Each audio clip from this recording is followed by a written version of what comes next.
286쪽입니다.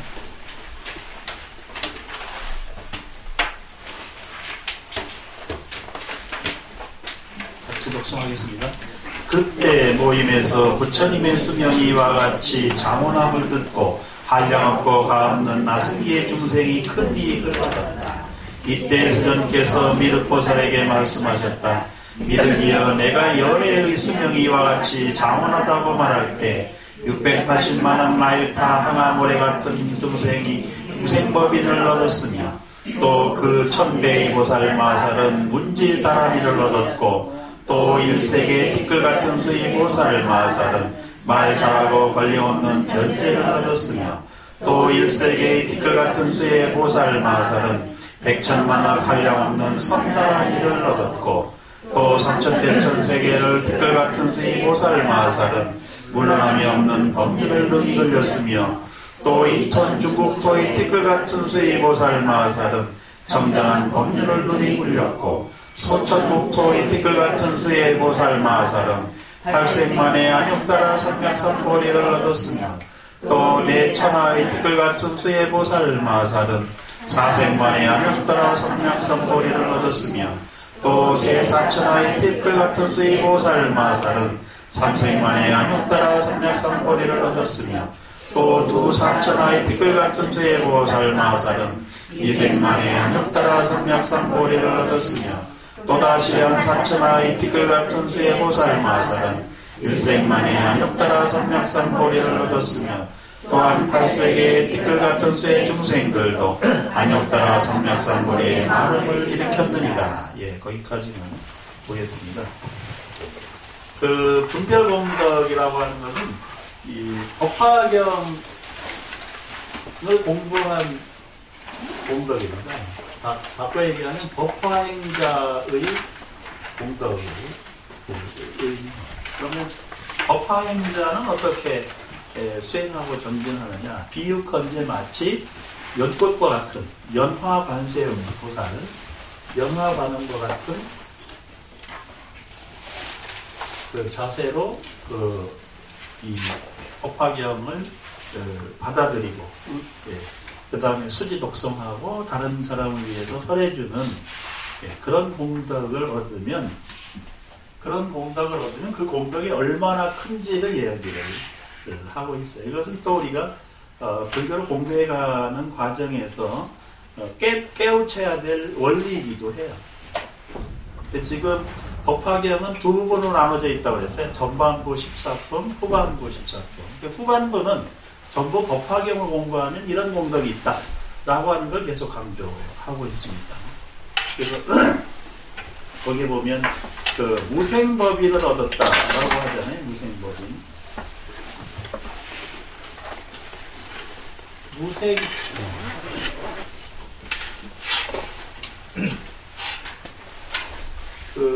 무생법인이라고 하는 것은 사실 이게 나고 죽는 것에서 벗어난, 그러니까 바꿔 얘기하면 이 무생은 윤회고를 타파한 또는 윤회고를 극복한 것을 의미하는 거죠. 이 무생이라고 하는 게. 그런데 그러면 우리가 지금 태어나서 인간의 모습을 살아가고 있는데 무생 그러면 다음 생에는 없는 거냐 이렇게 생각할 수도 있는데 그리고 또 죽지 않는 거냐 무생 불생불멸이 있지 않느냐 이렇게 생각할 수도 있는데 그건 아닙니다. 태어난 모든 중생은 다 죽어야 되는 게 정해진 이치예요. 그 육신의 이 몸을 죽지 않는다고 생각하는 것은 어리석은 생각입니다. 근데 왜 무생 또는 불생불멸이라고 표현하느냐. 그 불생불멸 무생 이렇게 표현하는 이것은 번뇌나 망상에 사로잡히지 않는 것으로 인해요. 그러니까 괴로움을 가지고 태어나거나 괴로움을 가지고 죽는 일이 없다는 것을 말합니다. 그러니까 그런데 우리들이 이제 매일같이 나고 죽는 걸 계속 반복하는데 그렇게 느끼지는 않죠. 왜냐하면 그 중심이 되는 생명 그대로 유지가 되고 있기 때문에 우리가 그 나고 죽는다, 매일같이 나고 죽는다는 것은 인식하기 어렵지만 우리들 몸을 구성하고 있는 모든 세포는 끊임없이 일어나고 그 다음에 끊임없이 세포 분열을 해서 일정 부분 유지되다가 그 다음에 죽어버리잖아요. 가장 빨리 죽는 게 뇌세포입니다. 뇌세포가 살아있는 기간이 평균 7일이에요. 뇌세포. 계속 생겨나고 대체되면서 새로운 세포로 유지가 되는 게 뇌세포. 우리 뭐 다 몸속에 있는 모든 세포들이 다 수명이 닿으면 죽게 되어 있는데 우리가 이제 호흡하고 정신을 차리고 또 세상을 인식하고 판단하고 하는 이 육신의 몸의 전체 주체는 일정 기간의 이 생존 기간이 좀 긴 거죠, 세포보다는. 그래서 뭐 여러분들은 이제 120까지 사셔야 되니까 몸의 전체는 120이지만 우리들 몸속에 있는 수많은 세포들은 끊임없이 나고 끊임없이 죽는다는 겁니다. 그런데 그 끊임없이 나고 죽는데 뭐가 개입되냐면 이 번뇌망상이 개입되면 그것이 계속 전달이 되는 거예요. 그것으로 유전이 되는 겁니다. 그리고 또 그게 윤회가 되는 건데 이제 그 고리를 끊어 나가는 거죠. 우리들이 이 법화경을 공부함으로써 그러니까 번뇌망상에 끄달린 세포가 아니라 지혜와 공덕을 갖춘 세포를 계속 만들어내면서 자기 몸을 바꿔나가는 거예요. 그래서 그래서 기도를 하죠. 정진하고 기도하는데 그래서 그 기도의 일정이 보통 3일 기도, 7일 기도, 21일 기도, 37일 기도, 100일 기도, 1000일 기도 이렇게 해나가잖아요. 그게 세포와 연관이 되어 있다는 거예요. 세포 그리고 우리 몸의 전체에 변화를 일으키는 것. 그래서 그 무생이라고 하는 것은 더 이상 번뇌와 망상이 일어나는 것을 반복하지 않는다. 이렇게 생각하는 것이 이 법화경의 정신에 맞는다. 이렇게 봅니다. 그 다음에 이제 문지다란이라고 하는 것은 거기 부처님의 가르침을 듣는 문지라고 하는 건 법입니다. 부처님의 법.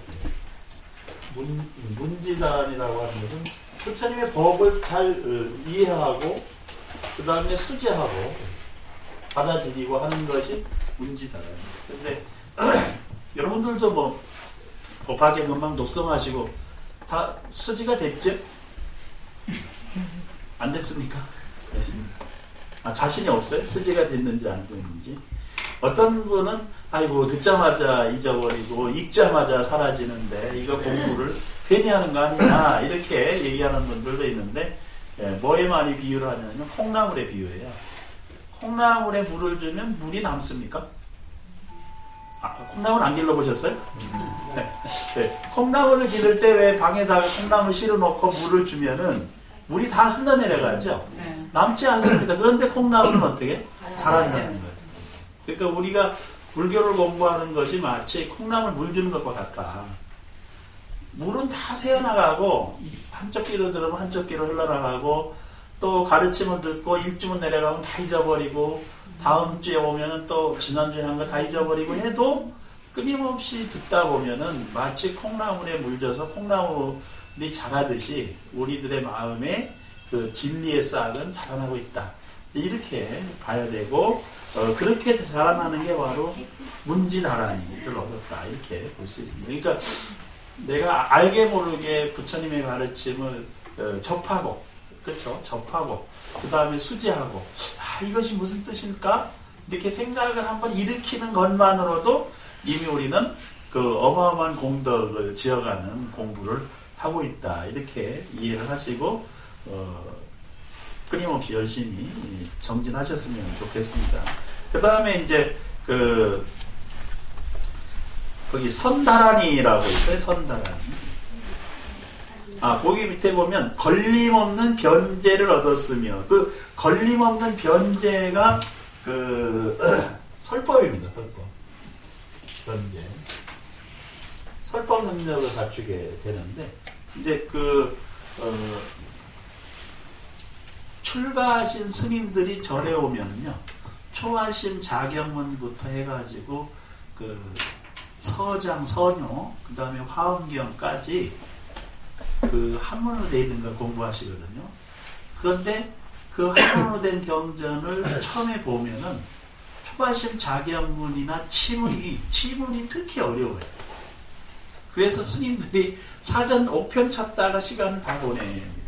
그래서 그 치문을 1년 내내 공부해도 한 10페이지를 못 본다는 거예요. 10페이지를 해석이.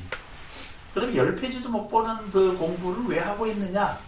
이제 그렇게 그 부정적으로 보는 분들이 있는데 10페이지를 못 봐도 그 스님들이 아침에 일어나면은 치문을 그 초가심 자경문부터 치문 뭐 화엄경 이것을 끊임없이 읽거든요. 계속. 끊임없이 읽다 보면은 이 물리라는 게 터져요. 물리. 그래서 뜻을 설명하지 않아도 저절로 이해된다는 거예요. 계속 읽다 보면. 그래서 스님들이 강원에 가서 4년 동안 그 어려운 한문 경전을 뭐 열심히 이제 공부도 하지만 새벽부터 끊임없이 읽어나가는데 읽어나가다 보면 저절로 알게 되고 그래서 한자로 된 한문을 한자에서 한문을 터득하게 되고 나중에 어느 순간에 보면 이거 깨우쳐 있다는 거예요. 끊임없이 읽다 보면. 물론 이게 이제 시간이 걸리고 또 좀 잘못될 수도 있지만 어르신들 계시니까 법을 또 설해 주시거든요. 그래서 이 그 스님들께서 이제 끊임없이 경전을 독성을 하다 보면 저절로 형성되는 그 변제가 변제는 그 의미를 깨우치고 그것을 다른 사람에게 설명해 줄 수 있는 능력이 생깁니다. 그래서 여러분들도 이제 조금 너무 느리게 가는 거 아니냐 이렇게 생각하실지 몰라도 지금 이 강의를 통해서 모든 것을 다 이야기할 수는 없어요. 정해진 시간이 있으니까. 그래서 설렁설렁 넘어가고 요약해서 넘어가고 핵심만 알고 넘어가는데 이 본뜻을 체득하시려면 계속 소리내서 읽거나 쓰거나 그 두 가지를 열심히 하실 필요가 있습니다. 그래서 특히 법화경은 사경을 많이 하는 경전이에요. 여기도 이제 사경공덕을 얘기해 놓으니까 열심히 사경을 하는데 그 사경을 왜 할까? 그래서 한자 한자 써보다 보면은 저절로 익혀지는 순간이 이제 온다는 겁니다. 글씨도 익혀지고 그 다음에 한문도 보이고 한자도 보이고 그리고 그러다 보면 그 뜻을 이해하게 되니까 자연스럽게 설법이 가능해지는 겁니다. 그래서 이제 그 요즘 성격들이 너무 급해가지고 너무 빨리 공부하려고 해요. 그래서 옛날 스님들은 유식 같은 경우 유식 하나만 3년을 끝없이 공부합니다. 3년을. 구사론 같은 경우는 7년을 공부해요. 그래서 합치면 몇 년입니까? 10년입니다. 근데 10년을 공부해도 물리가 터지면 물리가 안 터지면 10년 공부 도라미 답을 이렇게 얘기를 했어요. 그게 10년 공부가 왜 나왔냐면 유식 3년 구사 7년. 그런데 그래도 그렇게 10년을 공부를 하다 보면 그 얻어지는 공부가 무량하게 크다는 거예요. 그래서 이렇게 천천히 다지면서 옛날에는 갔는데 요새는 뭐 인터넷 다 있고 책 있고 번역 다 있고 이러다 보면 해석 다 있고 그러다 보니까 너무 쉽게 생각을 하고 쉽게 이해는 해요. 쉽게 이해는. 그런데 자기 살림살이가 안 됩니다. 그 살림살이가 됐느냐 안 됐느냐는 설법을 얼마나 할 수 있느냐, 얼마나 잘할 수 있느냐, 그 변제가 열렸느냐를 보면 알 수가 있어요. 그러니까 입을 열어서 얘기한다는 것은 자기 살림살이가 있을 때 얘기할 수가 있지, 자기 살림살이가 없으면 얘기하기가 어렵습니다. 앵무새처럼 남의 얘기를 할 수가 있는데, 그것은 한두 번에 불과해요. 제가 요즘 카톡으로 그 문화치유 명상을 공부하는 분들과 함께 하루 10분 명상을 시작을 했어요. 10분 명상. 제가 그 명상의 주제를 주고 그 주제를 가지고 10분 정도 조용히 선장에 들어서 공부를 하고 나면 그 떠오르는 생각을 아주 간략하게 그 카톡으로 이제 표현을 해라. 이게 공부 방법이에요. 10분만. 네. 그리고 10분 후에 내가 무슨 생각이 떠올랐는지를 그냥 카톡에다가 몇 글자 써놔라 이겁니다. 근데 어떤 분이 오늘 보니까 그 일타스님 글을 정확하게 그냥 복사해가지고 딱 읽었어요. 그래서 내가 문자를 보냈죠. 이 코너는 솔직하게 자기 생각을 표현하는 것이 공부입니다. 다른 사람이 누가 어떻게 얘기했느냐는 절대로 중요치 않다는 거예요. 내가 읽고 내가 조용히 앉아서 관조하고 사유하고 그리고 생각한 깨우친 내용을 거기다 한 줄 표현해라는 겁니다. 그 이상도 이해할 수 없다. 그게 하루에 10분인데 엄청 공부가 되는 거거든요. 예. 그래서 그런데 어느 분이 남의 글을 갖다가 딱 올려놓고 엄청 자기는 잘하는 것처럼 그 글을 쓴 사람이 살림살이거든요. 남의 글은 소용이 없다. 예. 그래서 요즘 막 그 카톡, 인터넷, 뭐 밴드 얘기가 남의 거 막 올리잖아요. 예. 끊임없이 주고. 저는 그건 소용없다. 자기 생각 한 줄에서 자기 생각이 줍니다. 학교에서 제가 그 시험을 보는데 저는 시험을 안 봅니다. 그냥 리포트 하나 봤는데 리포트를 하나 받아도 제가 끊임없이 강조를 해요. 남의 건 안 됩니다. 자기 생각을 쓰세요. 절대로 자기 생각 한 줄도 좋습니다. 나는 한 페이지가 아니라 한 줄도 자기 생각이 있으면 그것을 굉장히 귀하게 생각한다. 한 줄만이라도 자기 생각을 써라. 솔직하게. 아는데. 근데 그게 잘 안 돼요. 그래서 저희 리포트 한 페이지만 내라 그러거든요. 한 페이지. 한 페이지를 완전히 자기 글을 쓰는 사람, 대단한 사람이에요. 그 한 페이지.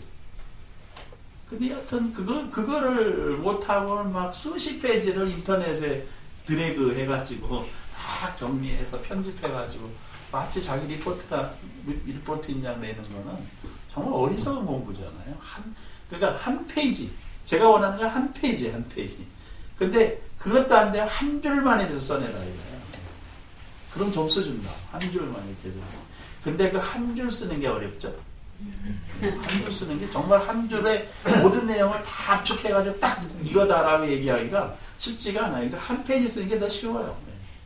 근데 그걸 자꾸 이제 저도 마찬가지로 그렇게 공부를 했지만 이제 나이 들어서 이제 정년퇴직 할 때가 되니까 깨우치는 거예요. 아, 정말로 내 공부가 됐느냐, 내 공부가. 그럼 내 공부가 된 것은 한 줄, 한 페이지에 표현할 수 있어야 된다. 그리고 그 공부가 되면 그것을 나눠주는데 정말 어렵지 않다. 예. 자기 공부가 된 거. 환희심도 생기고. 예. 그리고 또 누군가 내가 깨우친 것을 더 함께 깨우치기를 바라는 마음이 더 생기고. 그러니까 열심히 이것을 설명을 해줄 수가 있습니다. 그런데 자꾸 이제 다른 사람 거에 의존하는데 우리가 유일하게 의지해야 되는 것은 부처님 가르침이에요. 예, 석가모니 부처님께서 설법하신 그 가르침 그리고 그 가르침을 제대로 결집해놓은 경전이 우리의 의지처예요. 그러니까 한 페이지를 못 쓰면 어떻게 되냐? 경전에 있는 귀절 한 귀절을 써놓는 게 더 나은 거예요. 그게 공부가 되는 거니까. 그 많은 부처님 가르침 중에서 자기 눈에 뭐가 하나 들어왔다. 그리고 거기에 의미를 부여해서 내가 하나 썼다. 이게 굉장한 공부입니다. 네. 그래서 여러분들도 이제 한번 여러분들끼리 뭐 밴드도 하고 뭐 카톡도 하고 하실 수 있는데 그러면 누가 이제 주제를 정하고 아주 진솔하게 자기 생각 한마디씩만 이렇게 써서 표현을 하면 그게 쌓이면 엄청 공부가 됩니다. 그래서 그게 이제 변제를 얻은 것이다 이렇게 얘기할 수 있고 선다라니를 얻은 것. 그 선다라니라고 하는 것은 결국 공의 선이라고 하는 것은 공의치를 깨우치는 것입니다. 공의치는 공에 여러 가지 의미가 있어요. 이 공이. 첫째는 변화를 의미합니다. 끊임없이 변하기 때문에 집착할 대상이 아니다. 라고 하는 게 공의 개념입니다. 그런데 이 공이라고 하는 것은 또 두 번째는 중도라고 하는 뜻도 있어요. 공 속에. 왜냐하면 우리가 여기 0 이렇게 표현하잖아요. 0. 그걸 이제 공이라고도 하고 뭐 제로라고도 표현하는데 이 0이라고 하는 것은 플러스하고 마이너스 이 중간에 있는 거거든요.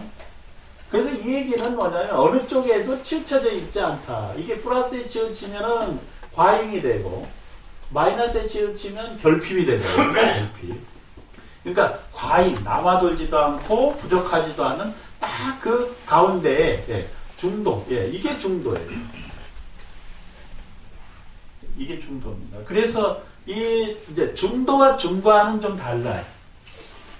이게 중도는 과잉도 결핍도 않은 상태가 중도인데 중과는 과잉이 일어났다 이러면 그러면 그 마이너스 쪽에 이야기를 가지고 이것을 끌고 오는 게 중과이에요. 그래서 어떤 사람이 유에 대해서 계속 집착을 하고 있다. 존재에 대해서 계속 집착을 하면 무 없다라고 하는 현상을 가지고 유에 대한 집착을 내려놓게 하고 어떤 사람이 무에 대해서 계속 허무주의에 빠져 있다 그러면 유로서 그게 사람이 존재해야 될 가치를 설명함으로써 허무주의에서 벗어나게 해주는 게 중관이에요. 그래서 그 중도와 중과는 같으면서도 다릅니다. 조금. 그래서 이 공이라고 하는 것이 바로 이 인도에서 나올 때 바로 제로라고 하는 데서 나온 거예요. 공이. 그러니까 제로라고 하는 것은 플러스도 아니고 마이너스도 아닌 그러니까 과잉 넘치지도 않고 부족하지도 않은 그 중도의 길을 가는 것이고 그래서 공을 강조한다는 것은 중도의 삶을 강조하는 겁니다. 근데 중도의 삶을 가려면 철학적으로 중간이라고 하는 것을 깨우쳐야 된다. 그러니까 우리가 아무리 좋은 것도 집착하면 문제가 있다는 거예요. 집착을 내려놓고 있는 그대로 볼 줄 알아야 되고 결핍이 있어도 문제예요. 결핍이 있으면 자꾸 채우려고 하거든요. 그러니까 결핍이 있으면 거기 뭐가 작동해? 욕심이 작동해요. 그래서 이 결핍이 있는 사람은 자꾸 채우려고 하니까 욕심이 과도하게 되고 그런 사람들이 끝내 문제를 일으켜요. 그러니까 과도하게 욕심을 부리는 사람의 이면을 들여다보면 결핍된 부분이 있다. 특히 그 애착장애니 뭐 이런 것이 있으면 끊임없이 갖다 묻어놓고 뭐 이렇게 하려고 하는 경향이 생겨요. 그래서 그 선다란이라고 하는 것은 바로 이런 공의치를 깨우쳤다라고 하는 겁니다. 세 번째는 이 공은 공성, 공성이라고 하는 것을 의미하게 돼요. 공성. 공의 특성이 있다. 그래서 이런 의미가 있다라는 것을 이제 이해하시고, 그 다음에, 물러남이 없는 법륜을 굴렸으며, 이것은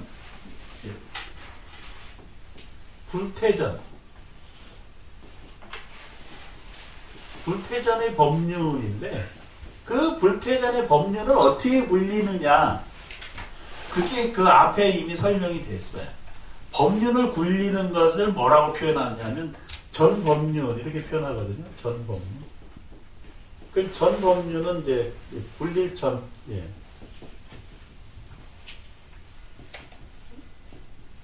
이렇게 써요. 전법륜. 법륜을 법의 바퀴를 굴린다라고 하는 의미를 다른 데에서 금강경에서도 이게 안 나오고 화엄경에서는 약간 나오고 또 저 유마경이나 승만경에서도 이 전법륜 얘기가 별로 없는데 이 그 전법륜 얘기가 어디 나오느냐 법화경에는 한 기절만 나오고요. 그 다음에 니까야 속에 있어요. 그러니까 이 전법륜은 초기 경전에서 부처님께서 늘상 강조하신 것인데 그 니까야에 있는 그 산스크리트로 된 또 빨리어로 된 그것을 이제 한자로 번역을 해서 법화경에서는 뭐라고 그랬냐면 이걸 시전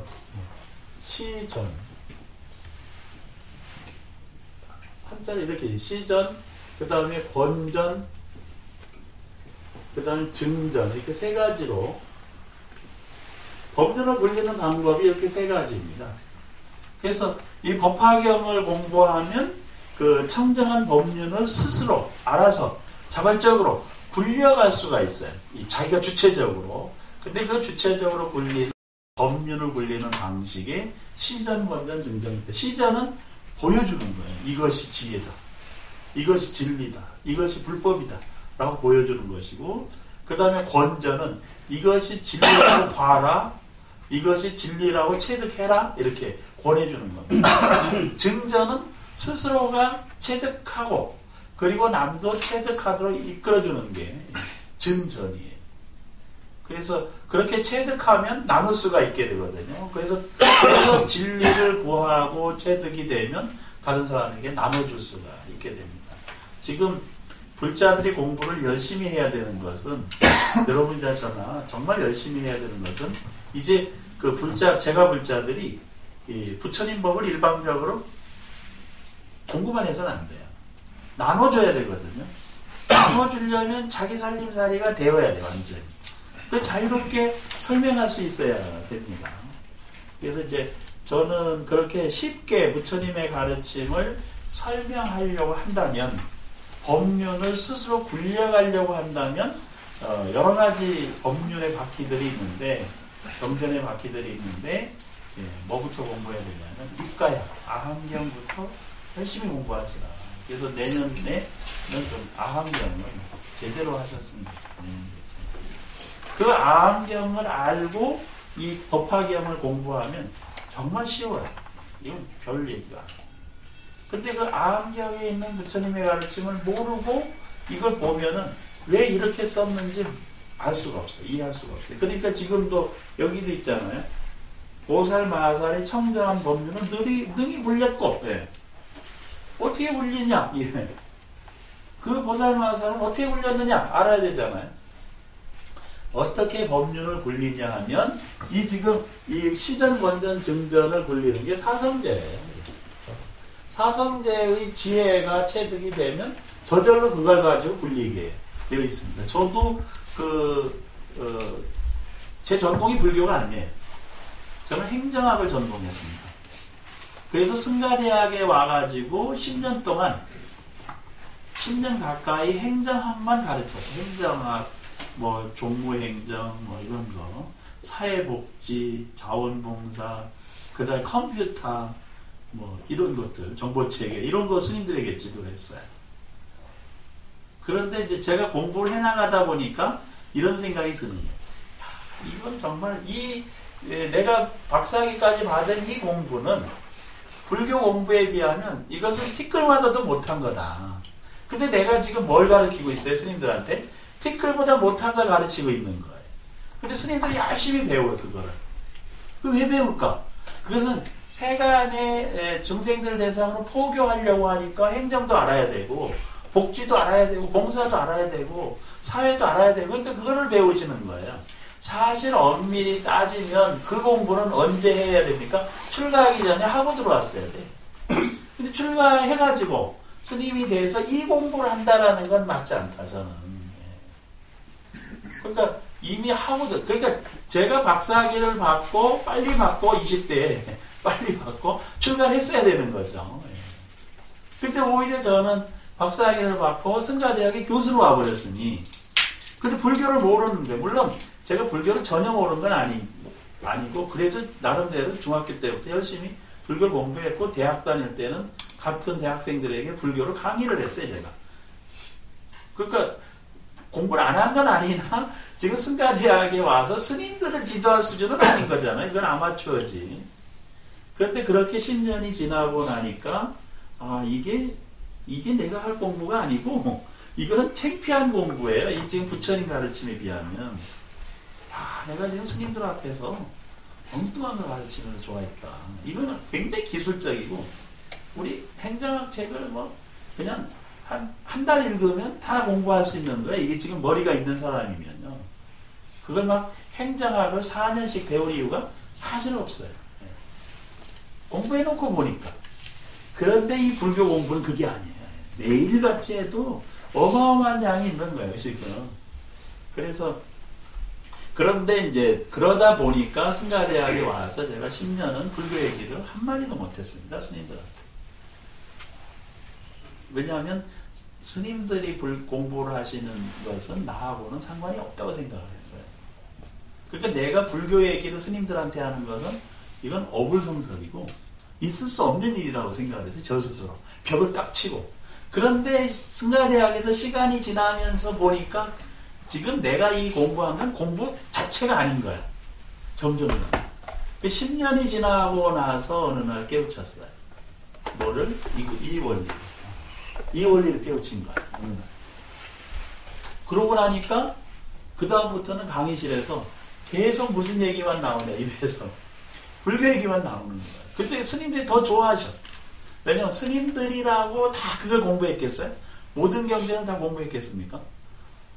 공부 안 하신 분들 너무 많고 이제 뭐 공부를 해가는 과정이니까 그게 학교에 오신 거 아니에요?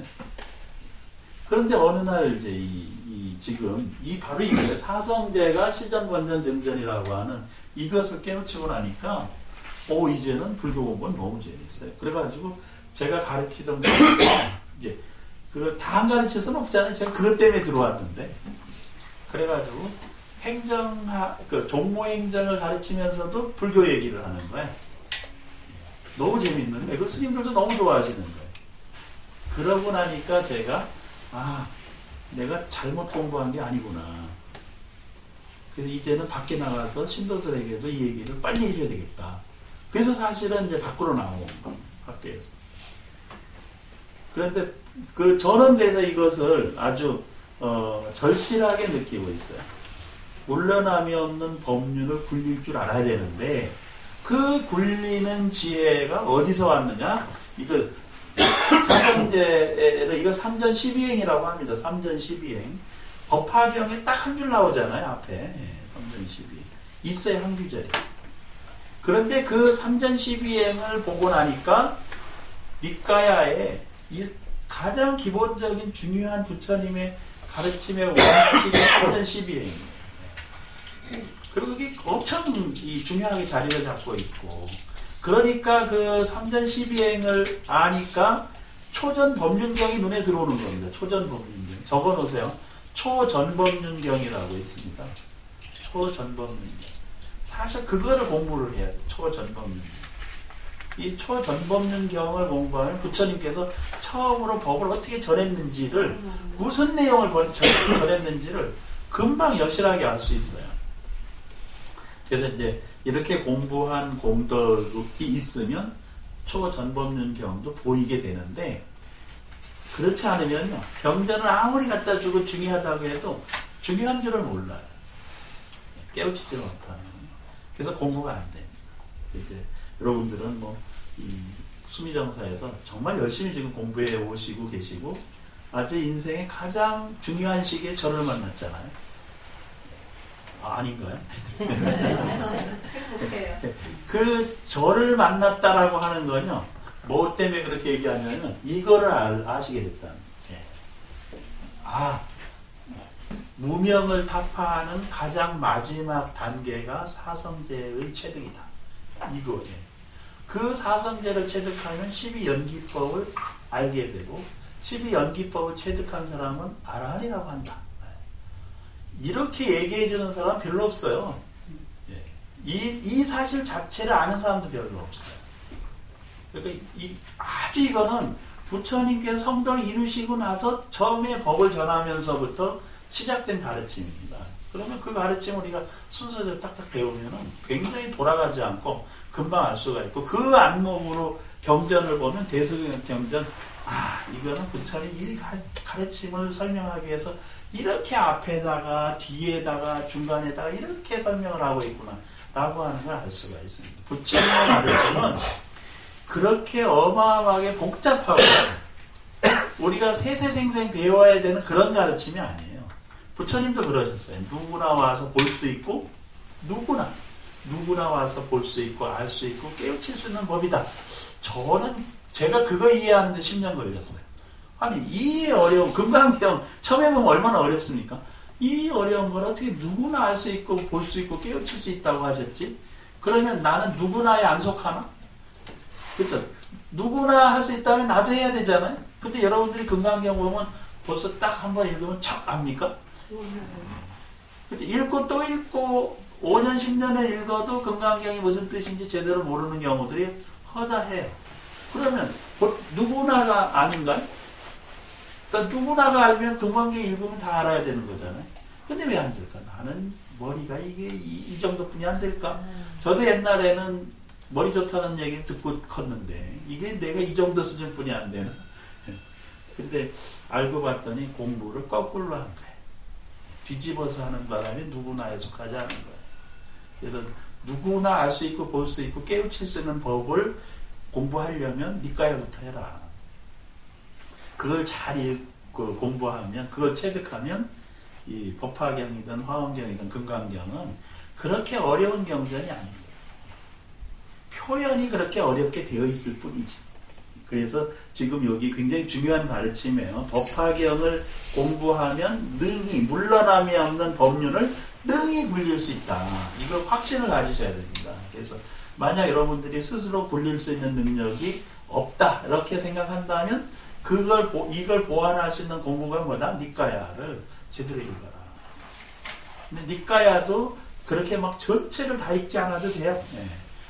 나중에 한번 보시면 아시겠지만 니까야가 디가니까야, 마찌마니까야, 그 다음에 쌍립다니까야, 그 다음에 앙부따라니까야, 후다까니까야 5부로 돼 있어요. 이 책을 다 합치면 거의 40권 정도 됩니다. 500페이지짜리로. 40권 가까이 됩니다. 이게 엄청나게 많은 책이에요. 그 엄청나게 많은 책을 전부 다 읽고 외우고 해야만 깨우치는 게 전혀 아니라는 걸 책을 읽어보면 알게 됩니다. 그래서 이 지금 이제 법륜을 능히 굴리게 되셨죠? 능히 굴리려면 이 세 가지 남들에게 보여줄 수 있고 권할 수 있고 스스로 체득해야 된다는 거예요. 근데 그거를 어렵게 생각지 마시고 여기 답이 써 있어요. 사성제가 뭐다라는 것부터 공부해 나가세요. 사성제가 왜 중요한지, 왜 사성제를 체득하면 무명이 타파됐다고 얘기하는 건지, 왜 사성제를 공부하는 사람은 아란이라고 하는 건지를, 그래서 사리불존자는 어떻게 2주 만에 깨우치고 목련존자는 일주일 만에 깨우쳤는지, 마가섭존자는 한 달 만에 깨우쳤는지도 알게 돼요. 그분들이 결국 마지막 공부해내서 체득한 게 이겁니다. 이거. 부처님께서 일주일 동안 설법을 하셨으면 얼마나 많은 양을 하셨겠어요? 일주일 동안 얘기하신 게. 근데 목련존자 일주일 만에 깨우쳤거든요. 그러면 수많은 법문을 듣고 깨우친 게 결코 아니라는 거예요. 부처님도 수많은 얘기를 해주신 것도 아니고. 그러면 일주일 동안 뭐를 했느냐? 선정에 들어서 이걸 공부한 거야, 이거. 삼전시비에. 그리고 그걸 연기법에 배대해서. 그건 부처님의 깨달음의 세계로 가는 길입니다. 그래서 꼭 제가 강조 드리는 건데, 여러분들이나 저나 끊임없이 법륜을 굴려야 된다. 법륜을 굴리려면 어떻게 해야 될까? 삼전시비행을 자기살림사례로 갖춰라. 그리고 다시 경전을 봐라. 그러면 새롭게 보인다. 그게 지혜기이기 때문에 그렇습니다. 그 다음에 그 밑에 보면 보살마살이 8생만에 안욕따라 삼맥삼보리를 얻었으며, 그게 그 8생만에 안욕따라 삼맥삼보리를 얻기 시작하면 이게 뭐에 들어가냐면 예류가에 들어가요. 예류. 흐름에 들은 사람. 흐름에. 그래서 예류가 흐름에 들은 사람은, 그 예류가에 도달한 사람은 앞으로 7번만 왔다 갔다 하면, 윤회하면 안욕따라 삼맥삼보리에 도달한다고 얘기합니다. 예류가에. 그래서 이미 한 번 왔으니까 플러스 7 하면 8생이 되는 거예요. 근데 그 8생은 상징적 수니까 의미를 안 두셔도 됩니다. 그러나 예류가에 도달한 사람은 기필권제든 반드시 성불한다. 안욕따라 삼맥삼보리를 얻었다. 이렇게 얘기를 합니다. 그래서 쭉 나오는 게 중생의 근기마다, 중생의 근기마다 수많은 사람들이 안욕따라 삼맥삼보리에 도달한다라고 얘기를 하고 계셔요. 그러니까 근기에 따라서 시간이 8생만에 되는 사람, 4생만에 되는 사람, 2생만에 되는 사람, 1생만에 되는 사람, 지금 여기서 되는 사람 전부 다른 거죠. 그래서 참고로 하시고, 287쪽에 그 개성 같이 한번 독송을 하겠습니다. 부처님 설하신 법 다시 없이 희유하여 저희들이 옛날에는 듣지 못한 바이오니 세존의 힘 크시고 그 수명 무량하여 한량없이 많은 제자 세존께서 분별하사 법에 이미 크게 얻어 불도에 잘 되었다니 그 말씀들은 저희들 환희함이 충만합니다. 혹은 물태지 않고 다라리를 얻고 걸림없는 요설이니 만억의 손정지를 얻으며 대천의 많은 세계 티끌같이 많은 보살들은 불태의 큰 법륜을 능히 모두 굴리며 다시 중천세계 티끌같이 많은 보살들 청정한 법륜들을 능히 모두 잘 굴리며 또한 소천세계 티끌같이 많은 중생들은 발생에 있어서 각각 있어 부처님도 이루며 또다시 432회 이와 같은 사천하 티끌같이 많은 보살 그 수대로 선물하며 혹은 한 사천하의 티끌같이 많은 보살들도 남은 일생이 있어 일체를 이루어노라. 이와 같이 많은 중생 부처님 수명 강언함을 듣고 번뇌없고 한량없는 청정한 과보를 얻었으며 또한 8세계 티끌 같은 무수한 중생들도 부처님 수명 모두 듣고 무상심을 했습니다.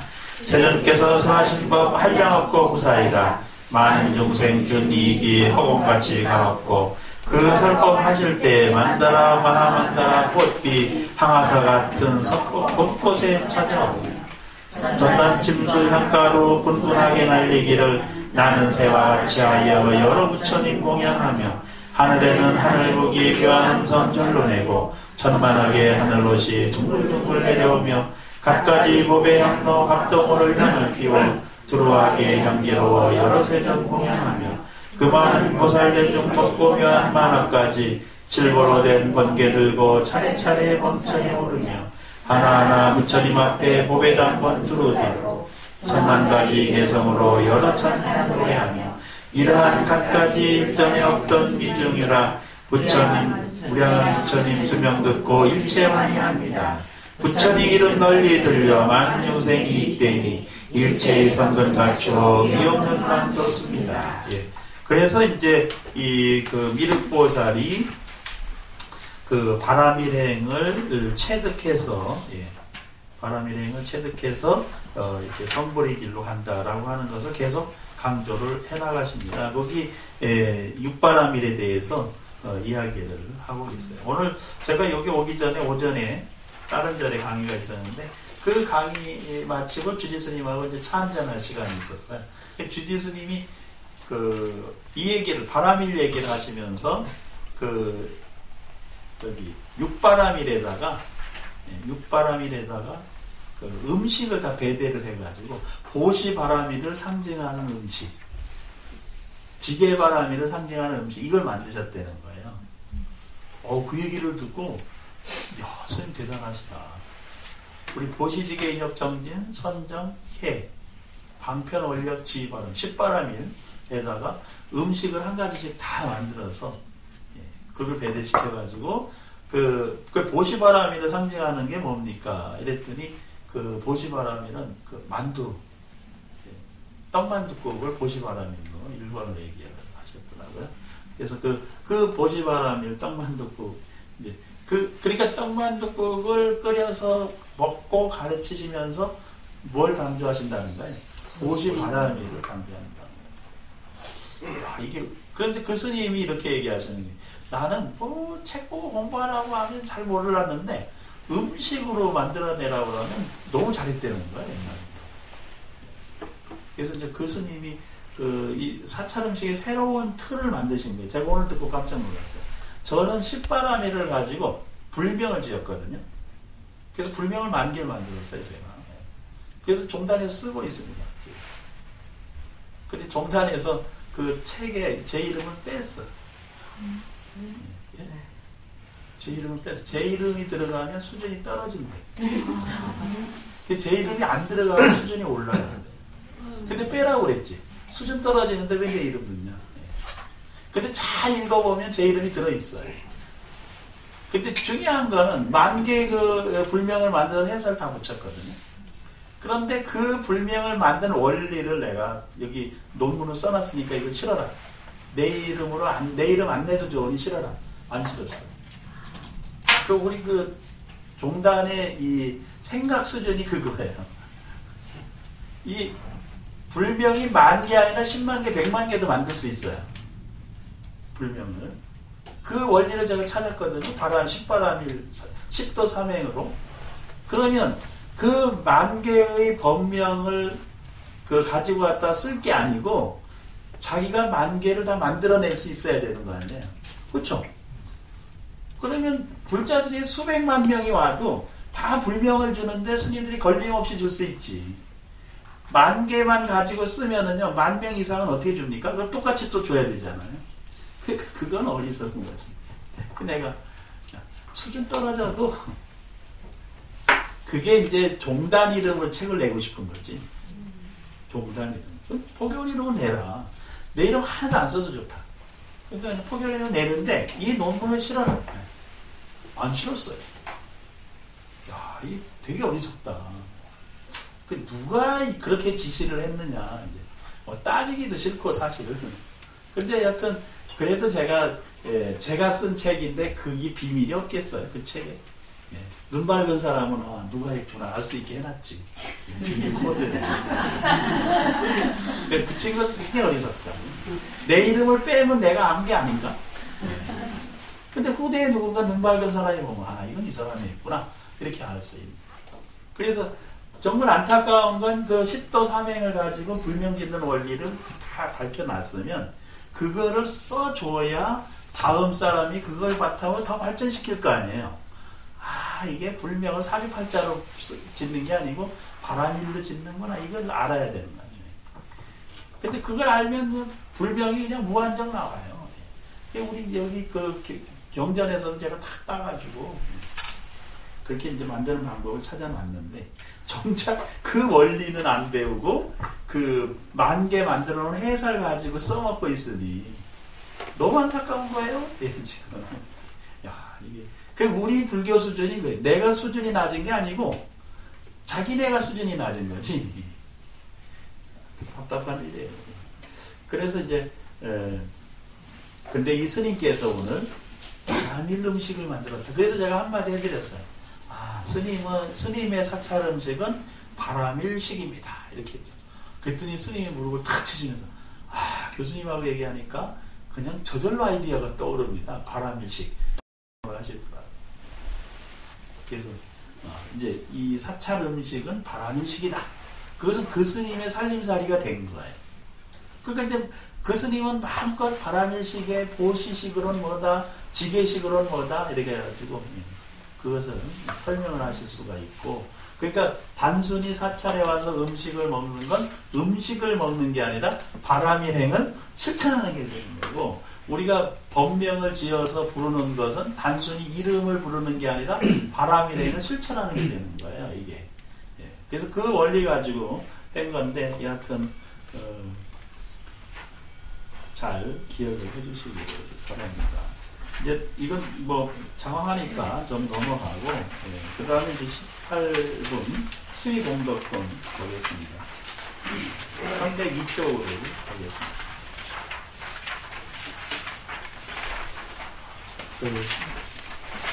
조금만 앞에 이제 이것도 뭐 그렇게 전부 다 독송해야 될 이유는 없어요. 이거 독송보다는 그 앞에 보시면 18분 어떤 선남자 선여인이 이 법화경 말씀을 따라 듣고 기뻐한다면 그 얻는 복이 얼마나 됩니까?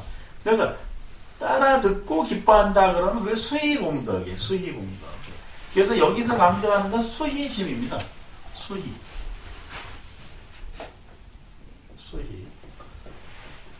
이 수희라고 하는 것은 누군가 어떤 일이 있을 때, 기쁜 일이 있을 때 함께 기뻐해 주는 게 수희심이에요. 근데 이 중생심은 누군가 좋은 일이 있으면 반드시 시기 질투가 따라와요. 그래서 말이 많아져. 요번에도 이제 이국종 교수가 북한 병사 살렸잖아요. 야, 정말 6발 맞았는데.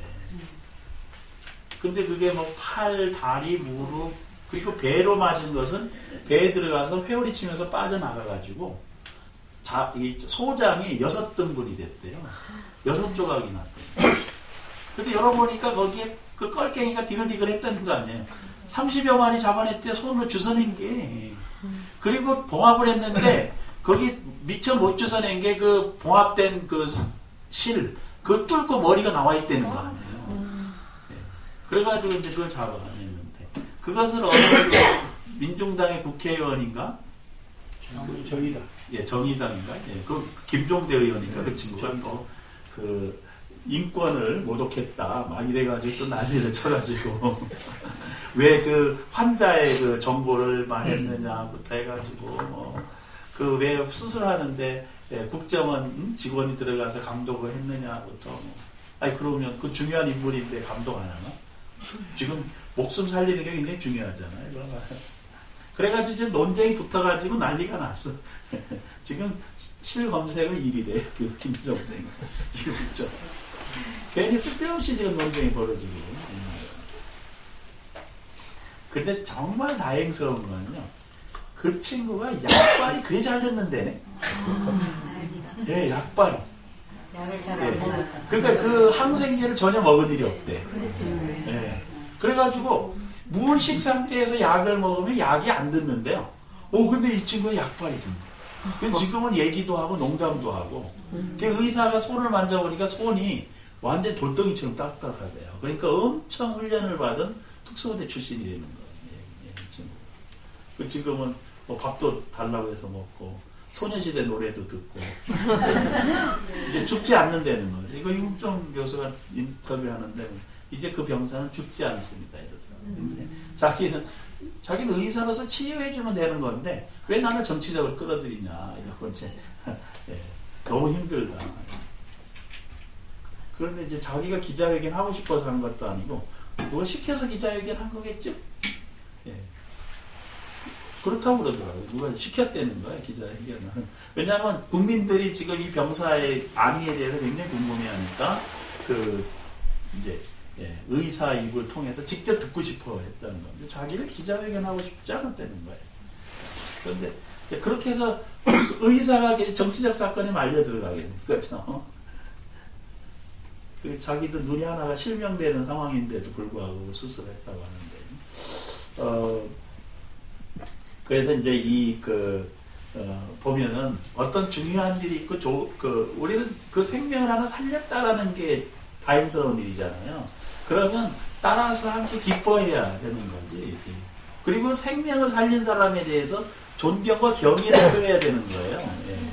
그렇죠. 근데 괜히 그 사람을 정치적으로 끌어내가지고 막 난도질하고 이건 뭐 그 사람이 이 병사의 무슨 그 존엄을 훼손했던 아니 생명 살려준 것보다 더 잘한 일이 뭐 있다고.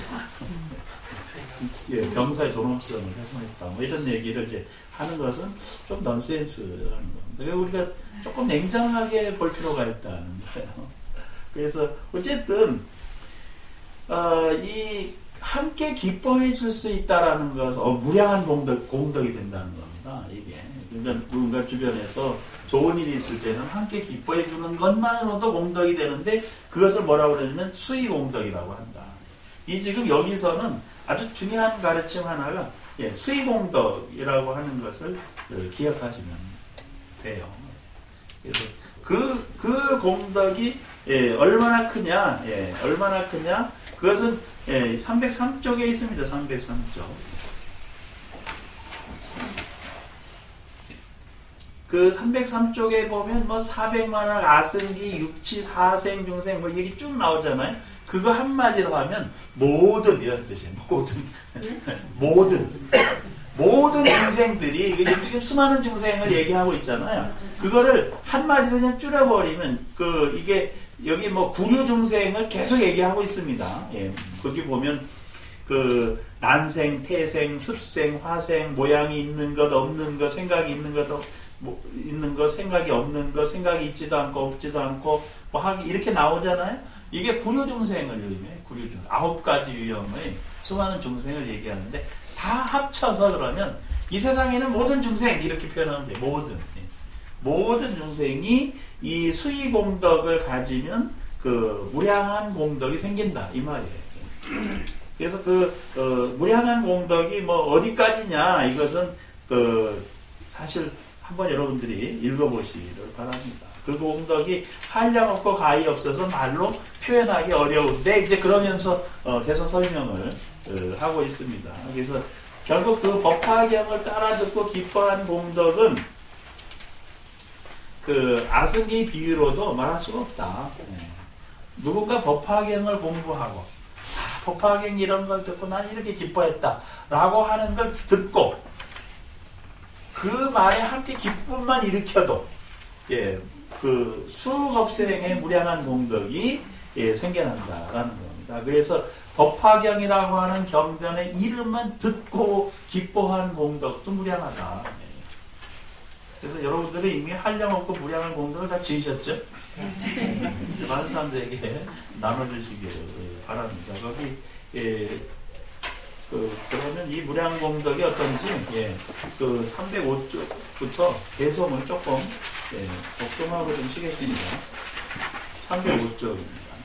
만약에 법회에서 듣고 따라 기뻐하고 그 가운데 한 개성을 타인에게 서해주며 이와 같이 전전하여 50번째 이르거든 맨 나중에 얻는 복을 이제 내가 분별하리. 어떤 큰 시주가 한량없이 모시하되 80년 긴 세월을 뜻에 따라 나눠주고 그 중생들로 세하여 백발되고 주름 잡혀 바짝 마른 모양 보고 곧 죽을 일 생각하여 그들을 가르쳐서 도의 결과 얻게 하려 방편으로 곧 살아는 열방에 진실한 것 세상은 다 물거품 연기같이 허망하니 그대들은 모두 다 삶을 빨립니다. 이 법들은 여러 사람 만한을 다 얻으며 육신통과 삼명과 프라이타를 갖추어도 최후의 50번째 사람 한 개성을 얻어듣고 따라서 기뻐하면 이 사람이 얻는 복은 먼저 말한 시주보다 한량없이 더 많아 비유하여 말할 수가 강하느니라. 이와 같이 전에 들어도 한량없는 복이거늘 법회 나가 처음 듣고 따라 기뻐합니다. 만일 어떤 이가 한 사람을 권하여 법화경을 듣게 하되 이 격을 깊고 묘에 천만억 겁지어내도 만나기 어렵다고 그들에게 일러주어 잠깐만 듣게 해도 이런 사람 없는 복 내가 이제 말하리라. 세세대에 입병 없고 치아는 성글지 않으며 누렇거나 덥지 않고 입술은 두껍지 않으며 안 거칠고 깨끗하여 나쁜 상이 전혀 없고 혀는 또한 마르거나 검거나 찰지 않고 미끈한 것도 없고 꼿꼿한 바르며 이마는 평정하고 얼굴 모양 단정하여 사람들이 즐겨보고 추한 냄새 없는 입 우담바라 좋은 향기 그 속에 항상 나며 만일 선방에 가서 법화경의 설법을 잠깐 듣고 환희하면 그런 사람 받는 복 내가 이제 마땅히 너희에게 말하리니 마음에 오는 이 세상 하늘일간 그 가운데 아름다운 꽃길이나 잘생긴 말수레와 장애하고 미미한 보배이가 맡하고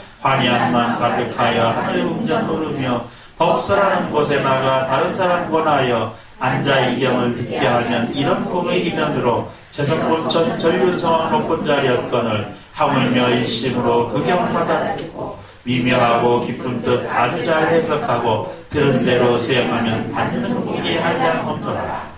이제 한량없는 복을 얻으셨으니까 좀 10분 쉬고 많이 좀 나눠주시기를 바랍니다. 10분 쉬겠습니다. 아까 15분부터 끝까지 계속 그 본문에 해당되는 부분이라고 했는데 그것은 유통분이라고 합니다. 유통분은 이 법화경을 널리 펼치려고 하니까 그 널리 펼치기 위해서 써놓은 그 법화경 공부의 공덕을 강조하고 있어요. 그래서 아까는 수의 공덕을 강조했잖아요. 근데 이번에는 법사 공덕입니다. 법사. 근데 이 법사는 어떤 법사가 있냐면 법화경에서는 5종 법사가 있다고 계속 얘기했죠. 5종 법사가 법화경을 수지, 받아지니고, 톡 읽어주고, 송 외우고, 그 다음에 그 해설해주고, 그 다음에 서사 써주는 게 5종 법사입니다. 그래서 그 수지, 독성, 해설, 서사 이렇게 하면 5종 법사가 돼요. 그러면 그 중에 하나라도 이제 그 자기가 능력이 되는 대로 활용을 해서 실천을 하면 그 법사가 되는 겁니다. 5종 법사. 5종 법사 5가지를 다 할 수 있어도 좋고 그 중에 한 가지만 해도 법화 법사예요. 법화경을 많은 사람들에게 전파하는 그런 공덕입니다. 근데 여기 그 법사 중에서 부처님께서 예를 들은 보살은 상정진 보살. 상정진 보살. 항상 정진하는 보살인데 그 항상 정진하는 보살의 정진이라는 말의 의미가 뭐냐? 크게 두 가지 의미가 있어요. 하나는 그 끊임없이 그 참여하는 허물을 참여하고 악근을 참여하는 보살, 이게 상정진 보살의 첫 번째고, 두 번째는 끊임없이 선근 공덕을 지어가는 보살. 정진이라는 글과 두 가지 의미가 있어요. 하나는 허물을 참여하는 것, 두 번째는 선근을 지어가는 것. 이 두 가지가 있다. 그래서 그 정진을 한 보살은 이 두 가지를 참회와 선근 공덕으로 이제 중생을 제도해 나가는 그런 보살입니다. 그래서 이제 그 여러 가지 이 이야기들을 하고 있는데, 한번 읽어보시면 돼요. 이 내용들은 쭉 읽어보시고 이제 앞에 한 내용과 거의 유사해요. 얼마나 큰 공덕이 있는지는 얘기를 하고 있으니까 넘어가기로 하겠습니다. 326페이지. 그러니까 그 상정진 보살처럼 법화경을 설하는 또는 법화경을 수지독송해서 서사하는 오종법사는 어떤 공덕이 있느냐. 근데 그게 326페이지에 여러 가지 얘기가 있는데 그것만 딱 요약해서 읽으면 전체 내용을 알 수가 있습니다. 같이 한번 독송하겠습니다. 다시 상정진아, 만일 선남자 선녀인이 아래 별도한 무 이 경을 받아 지녀 읽고 외우며 해설하고 옮겼으면 1200의 뜻의 공덕을 얻느니라. 이 청정한 의글로 한 개송이나 한 구절만을 들어도 한량없고 가없는 뜻에 통달하여 알며 한 구절이나 한 개송을 능히 연설하되 한 달 내지 넉 달 또는 1년 동안 하리라. 그가 설하는 모든 법이 그 뜻을 따르되 실상과 같이 서로 위배되지 아니하며 혹은 속세의 경서나 세상을 다스리는 언어나 학설, 생활하는 방법을 설할지라도 다 정법에 순하게 되리라. 삼천대천 세계의 육지 중생이 마음으로 행하는 바와 마음에 동작하는 바와 마음으로 논하는 바를 다 아나니 비록 무로의지에는 얻지 못했으나 그 의근이 이와 같이 청정함으로 이 사람이 사유함과 헤아리고 말하는 바가 다 불법으로 진실하지 아니함이 없으며 또한 이것은 이미 부처님이 경 가운데서 설하신 바이니라. 그러니까 이 지금 그 한 규절만 읽고 외우고 해설해서 옮겨서도 엄청난 공덕이 있는데 그 엄청난 공덕의 시작은 의글이 청정해진다는 거예요. 제가 그저께 우리 학교 교수님 두 분하고 점심시간에 차를 마셨는데 한 교수님이 이 질문을 했어요. 그 질문의 내용이 뭐냐면 이제 신문에 누가 글을 기고하는데 그 기고된 내용을 바탕으로 질문을 한 겁니다. 그 질문의 내용은 무아라고 하는 것을 정말 이게 믿을 수 있는 거냐 이렇게 질문을 해요. 그러면서 이 무아를 받아들이면 지금 성철 큰 스님이나 이런 분들께서 아비라 기도를 하고 또 불성이 있다고 하는 것이 무아하고 배치되는 거 아니냐 이렇게 얘기를 해요. 그래서 이분이 불교 공부가 안 됐구나. 불성, 열애장, 무아, 중도, 공이 다 연기가 같은 개념이에요. 그러면 불성이라고 하는 게 우리가 선불하려면 이제 이 견성 선불의 길로 갈 때 자기가 불성이 있다고 깨우치는 거거든요. 그러면 그 불성이 있다고 깨우치면 그게 이미 열애장이 형성됐다고 보는 표현인데, 그런데 아니 불성이 있고 열애장이 있으면 그게 어떻게 무합니까? 이렇게 얘기를 하는 거예요. 아니 그래서 내가 다시 물었죠. 아니 불성이 있고 열애장이 있으면 무화가 안 됩니까? 이렇게 얘기하면 이 사람은 무아가 나가 없다라고 자꾸 해석하고 있는 겁니다. 무아라고 하는 것은 나라고 하는 것에 집착할 바가 없는 게 무아지, 나라고 하는 것이 찰나찰나 존재하고 바뀌면서 변화하면서 여기 있잖아요. 우리는 나라고 하는 존재가 여러분들 이제 120년 동안 존재할 거 아닙니까? 너무 길어요. 근데 그러면 불성은 어디에 있느냐? 불성이라고 하는 건요. 내가 이걸 이렇게 깨우치면 이게 부처님의 깨달음이야라고 딱 아는 순간에 그 내 마음속에 뭐가 생긴 거예요? 불성이 자각된 거예요. 그러면 내가 없어지면 내 마음속에 있는 불성이 남아있습니까? 내 몸이 없어지면 내 마음속에 있는 불성이 남아있습니까? 안 남아있습니다. 사라지는. 왜? 그 정신이라고 하는 것은 몸과 마음의 조화 속에서 남지, 몸과 마음의 조화가 깨지면 그 조건에 의해서 형성된 불성도 어떻게 된다? 사라진다는 거예요. 그러면 내가 사라진다고 저 사람 살아있는 저 사람 마음속의 불성은 없어집니까? 그건 아닌 거죠. 근데 그 사람 입장에서도 보면 자기가 사라지면 불성도 사라지게 되는 거예요. 그러면 내가 사라져서 불성이 사라지니 불성이란 없는 거다라고 얘기할 수 있어요? 그건 잘못된 거죠. 왜냐하면 저 사람 마음속에 있으면 누군가 불성을 자각하고 공부해 가면 그 사람 마음속에 불성이 있는 거잖아요. 그러면 그 불성은 영원히 거기에 존재합니까? 그건 아니에요. 내가 사라지면 나의 불성은 사라지니까. 근데 제가 사라진다고 해서 여러분들 불성이 사라집니까? 그건 아니잖아요. 그러니까 불성은 영구히 존재하는 것도 아니고 없는 것도 아니다라는 거예요. 그러니까 바꿔 얘기하면 있는 것도 아니고 없는 것도 아니다. 이 말을 이해해야 되는 거예요. 이 말, 있는 것도 아니다라고 하는 건 영구히 존재하지 않는다는 말이고, 없는 것도 아니다라는 건 내가 사라져도 불성은 남아있기 때문에 불성이 없다고 말할 수 없다는 거예요. 그러니까 요 말뜻을 이해하면 열애장, 불성, 무아, 그 다음에 무자성, 공, 중도가 다 같다는 걸 의미해요. 그럼 불성이라고 하는 건 결국 연기적 조건에 의해서 내가 자각을 하고 부처님 가르침을 듣고 법화경을 듣고 안욕따라 삼약삼벌이라는 게 있어. 나 그거 한번 깨우쳐 봐야 되겠다. 이렇게 발심하는 순간에 불성이 어떻게 돼? 저절로 생겨나는 거예요. 그래서 이제 지금 이 법화경을 듣고 환희심을 일으키고 법화경의 부처님 가르침 한 귀절이라도 외워서 내가 읽고 체득해서 다른 사람에게 설해줘야 되겠다라고 마음을 일으키는 순간에 이미 내 마음속에 뭐가 생겼어요? 불성이 생긴 거예요. 열애정이 생기고. 그런데 내가 무지해가지고 그 마음을 놓쳐버렸어요. 그럼 내 마음속에 불성이 어떻게 됐습니까? 사라져버린 거죠. 근데 제 마음속에 불성이 사라졌다고 여러분들 마음속에 사라지는 건 아니라는 거예요. 나의 연기적 조건에 의해서 일어났다 사라질 뿐이라는 거예요. 그것을 내가 지혜롭게 안다면 내가 내 마음속에 자각된 불성을 잊지 않기 위해서, 놓치지 않기 위해서 그것을 끊임없이 공부해 나가는 겁니다. 우리가 경전을 읽고 공부하는 거죠.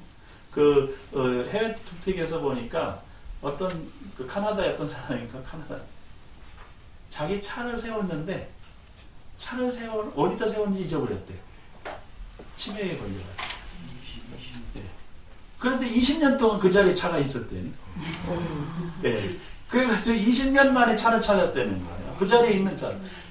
그래서 할아버지가 돼가지고 이제 돌아가실 때가 됐는데 차가 찾아졌대. 20년 전에 그대로 차가 있어가지고 완전히 썩어서 이제 폐차가 되는 상황인데 이 할아버지도 이제 죽을 상황이 됐는데 그때 차를 찾았다는 거예요. 그러니까 우리가 그 불성을 잊어버렸다라고 하는 건 그랑 똑같은 겁니다. 내가 잊어버렸다고 내 차가 없어진 건 아니잖아요. 거기 있었는데 그걸 모르는 거죠. 우리가 이제 그런 식이 돼서는 안 되는 거죠. 그래서 자기가 내 마음속에 불성이 있고 나는 성불할 수 있고 나는 법화임자로서 끊임없이 부처님의 가르침대로 실천하겠다라고 원력을 세운 사람은 잊지 않기 위해서 뭘 해야 돼요? 법화경을 열심히 읽으면 되는 거예요.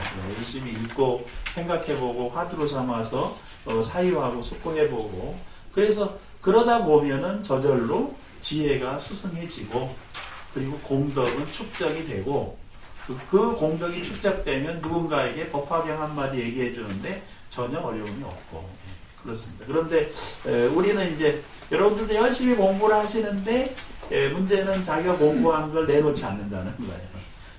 내놓으려면 말을 해야 되잖아요. 말을 하려면 이해하고 있어야 되고 그리고 다른 사람과 공유가 되고 그래야 되거든요. 그래서 이제 여러분들이 저하고의 수업 시간에 그렇게 이제 많은 질의응답을 한 것도 아니고 이 내용을 공부해 나가기 바빴어요. 그렇죠? 그런데 이제 여러분들이 모이셔가지고 좀 공부한 내용을 토론도 하고 자기 살림살이를 드러내 보이는 시간을 가지시길 바랍니다. 그리고 그게 이제 만약 그렇게 공부를 해나가면 시간이 굉장히 걸려요. 저도 서울에서 요즘 화엄경 공부 모임이 하나 있고, 그 다음에 이제 이 명상 공부 모임이 하나가 있어요. 명상 공부 모임은 이제 막 시작을 했고, 화엄경 공부 모임도 사실은 5년 동안 금강경을 공부했어요. 금강경 한 권을 5년을 공부했습니다. 한 달에 한 번씩. 그래서 그 금강경을 공부하고 그 다음에 끝나면 밥을 먹으면서 토론을 했어요. 한 달에 한 번 모여가지고. 그렇게 토론을 하면서 공부했는데 금강경은 처음부터 끝까지 다 아주 천천히 하는데 5년 걸렸어요. 그래서 지금은 이제 화엄경에 도전을 했습니다. 앞으로 10년이 걸릴지 뭐 20년이 걸릴지 그까지는 안 가겠지만 그래도 많이 지금 가고 있습니다. 근데 이제 끝나고 나면 또 자유롭게 토론도 하고 얘기도 듣고. 근데 이제 제 역할은 그 화엄경에 있는 내용을 설명을 해주고, 그리고 이제 많은 사람들이 생각을 일으키면은 그 일어난 생각을 정리해주고, 그리고 이것은 좀 불교적으로 이렇게 정리했으면 좋겠다, 이렇게 인식을 새롭게 했으면 좋겠다, 이렇게 이제 자극을 주고 촉진시켜주는 게 제 역할입니다. 근데 공부를 하는 건 누구예요? 각자가 해야 되는 거예요. 그래서 다양하게 이 밴드도 만들고 해가지고 서로 소통도 하고 하는데, 나중에 보니까 엉뚱한 걸 자꾸 올려가지고 시간만 낭비하고 있습니다.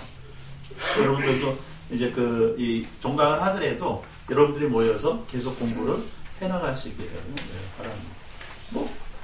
꼭 이렇게 공간에 모여서 공부를 하지 않아도 뭐 요즘은 SNS가 워낙 발전하고 있으니까 서로 이렇게 뜻을 모아가지고 서로 토론도 하고 의견도 한번 주고받고 하는 시간을 가졌으면 좋겠습니다.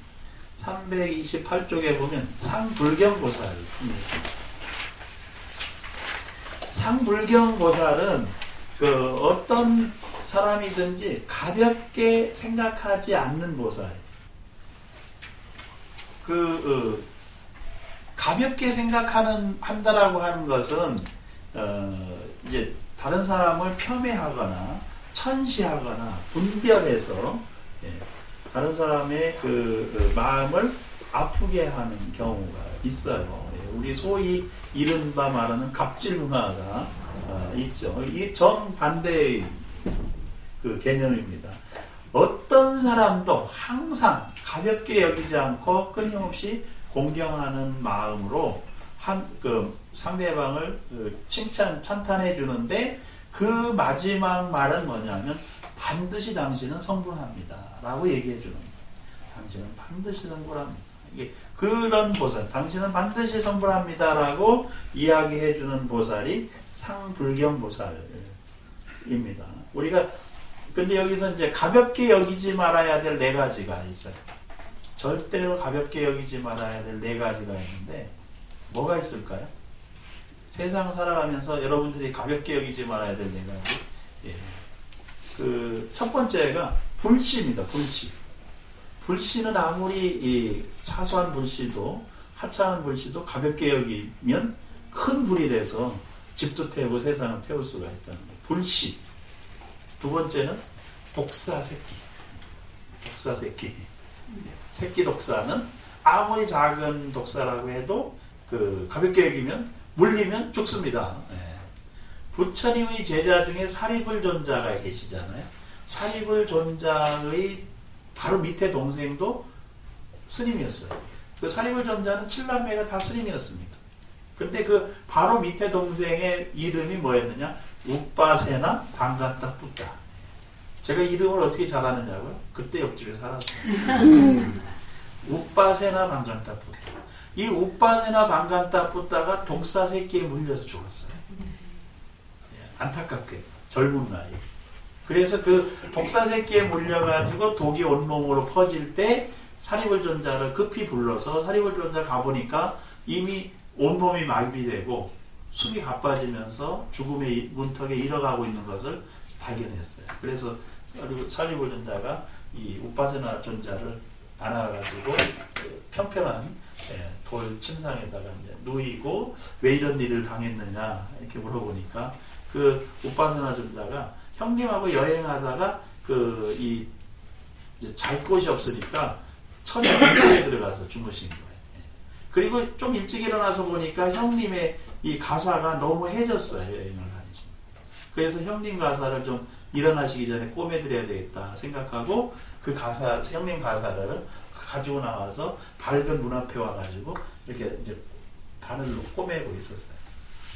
근데 그 동굴 위쪽에서 독사 새끼 2마리가 장난치면서 놀다가 이렇게 떨어진 거예요. 떨어지면서 놀래가지고 물어버렸어요. 그게 독이 퍼졌어요. 그래서 그 상황을 얘기해주면서 이제 그 마지막 설법을 형님에게 해요. 그래서 육근의 작용이 어떻게 되는지, 오온이라는 뭔지 이런 것을 쭉 설명을 해주면서 내 육근이 지금 그 독으로 인해서 굳어져 가고 있다. 오온의 작용이 멈추고 있다. 이런 얘기를 합니다. 그 독에 중독돼서 죽고 있다는 얘기잖아요. 그러면서 이제 열반에 드신 일이 있어요. 그러니까 독사 새끼는 아무리 작아도 가볍게 여겨서는 안 된다는 겁니다. 그 다음에 이제 세 번째 가볍게 여겨서는 안 되는 대상이 있어요. 그게 뭐냐면 왕자. 왕자는 언제 권력을 잡을지 모르잖아요. 그래서 왕자는 권력을 가지고 있는 왕자는 가볍게 여기면 안 된다.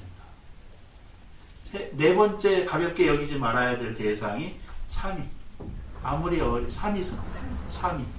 아무리 어린 3위승도 절대로 가볍게 여겨서는 안 됩니다. 저도 이제 직만산 절에 가서 강의를 하고 점심 공양을 하는데 그 비구 스님 한 분이 지도 교수인데 제 강의를 들으러 와요. 안산에서부터. 그래가지고 이제 강의를 들으시고 나면 제가 스님 여기 절에서 같이 공양합시다 해가지고 이제 식당에 가서 그 공양을 하는데 비구니 스님들이 보면 식당에서 절을 하는 거예요.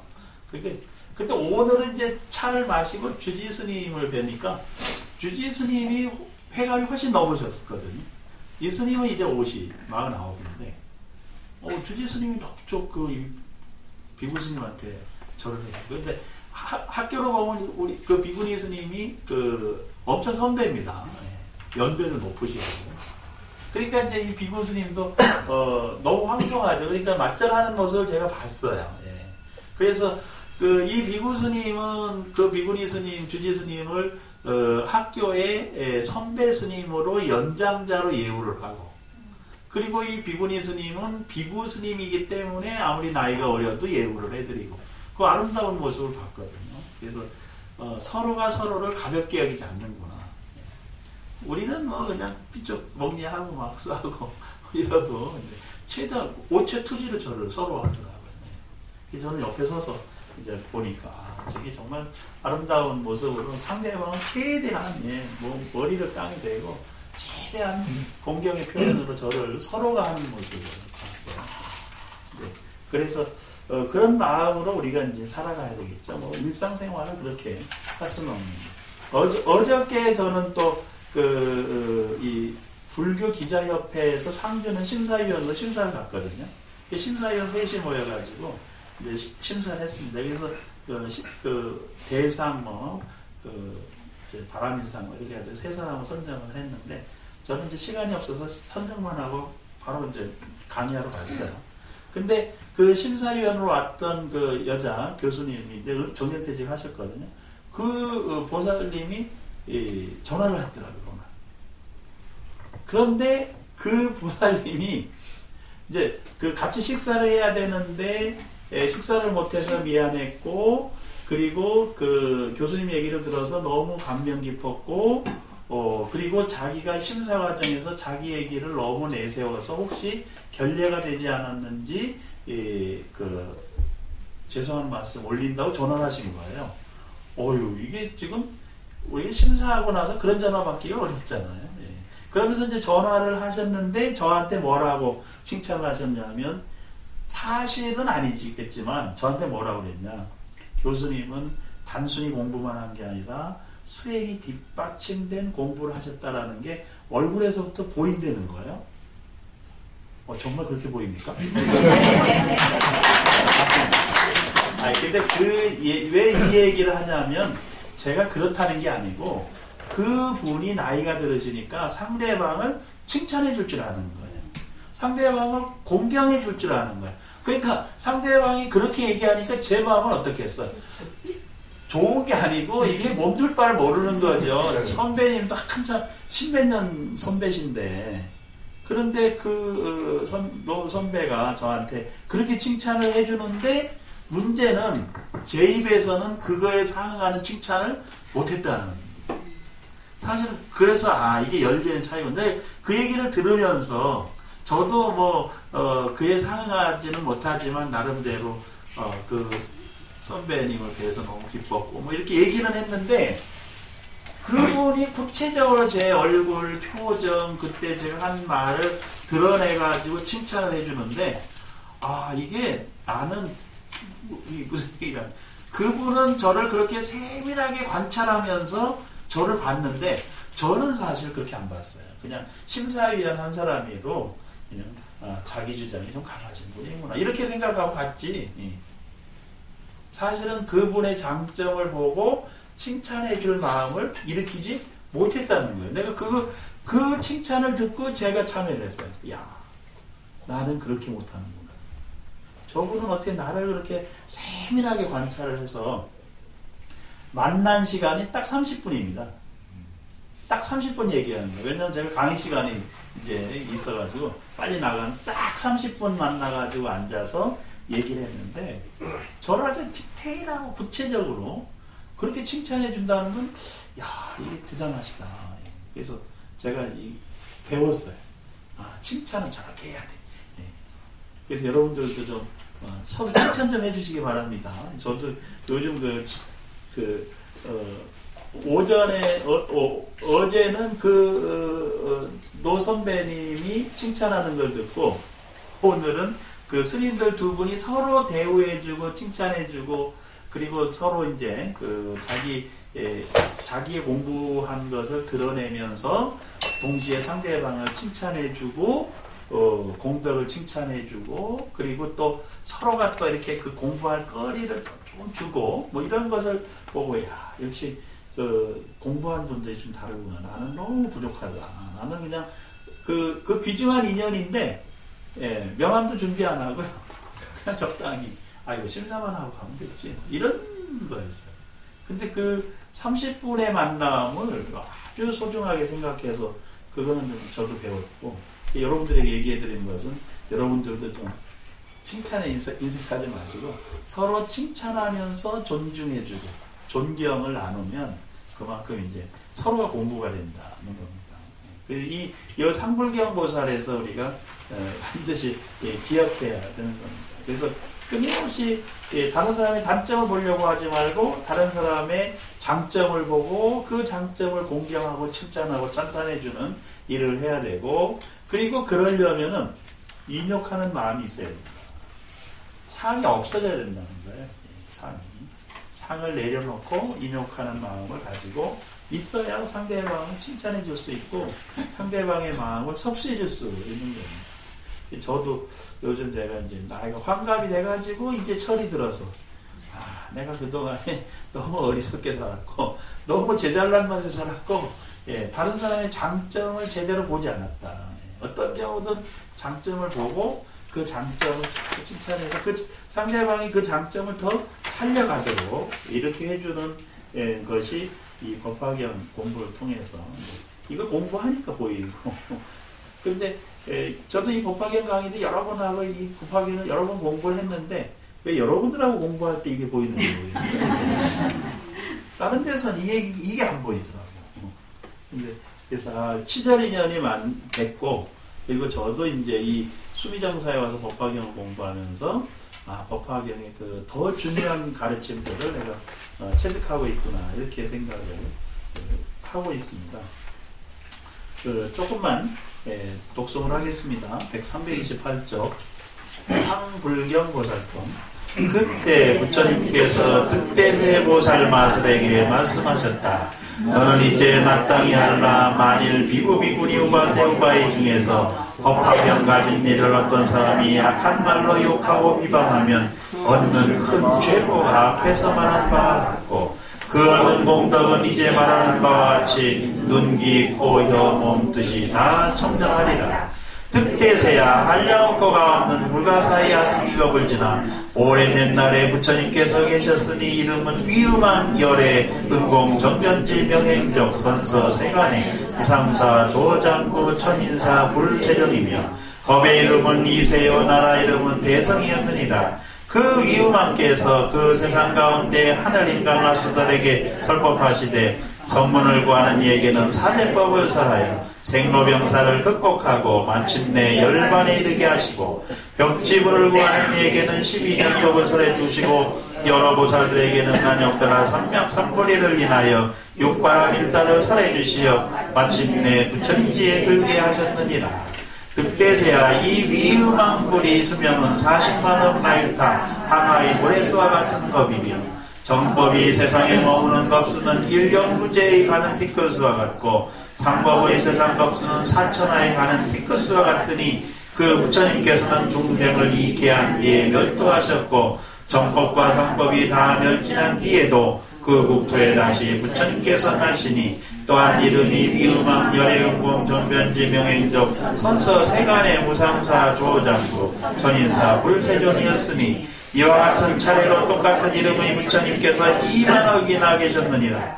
최초의 위음왕 열애께서 멸도하시고 정법이 멸진한 뒤에 상법 가운데 증상만의 비구와 큰 세력을 가졌더니 그때 상불경이라는 한 보살 비구가 있었느니라.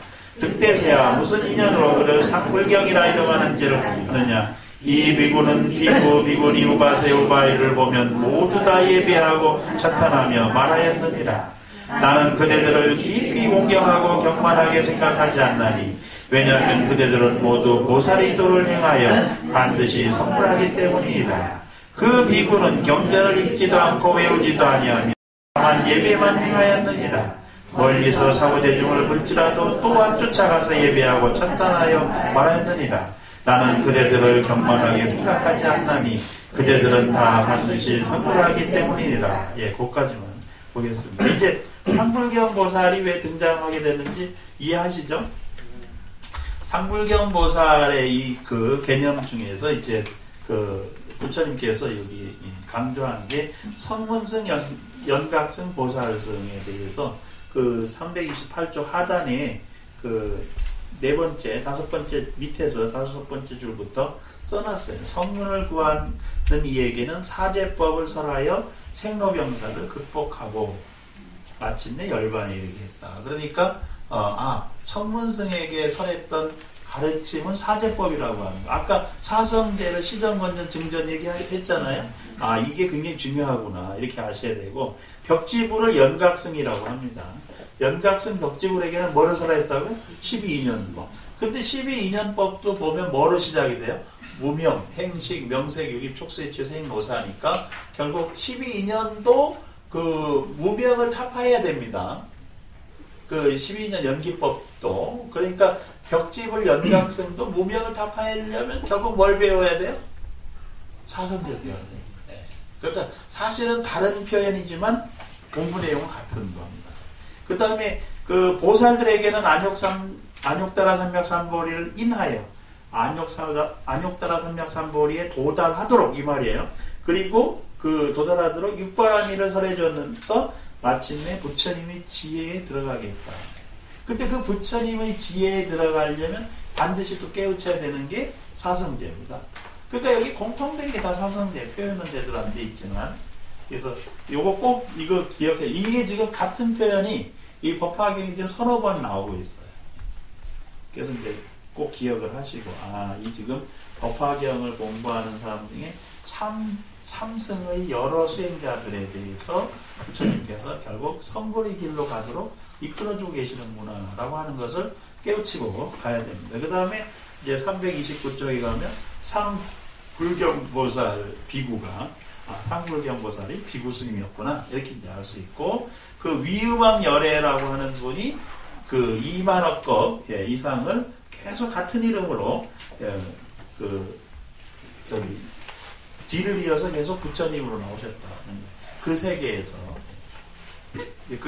그것은 그 석가모니 부처님과 같은 분의 그 부처님들이 앞으로도 계속 수없이 많은 부처님이 나오고 또 어떤 때는 같은 이름으로도 계속 계신다 이렇게 이해를 하셨으면 좋겠습니다. 근데 이 상불경보살이 만나는 사람, 그게 비구든 비구니든 우바세든 우바이든 관계없이 항상 누구에게나 언제든 기필코 반드시 선물한다 라고 이야기를 해주고 또 선물하도록 설법을 해주면서 이 상불경보살이 생겨난 겁니다.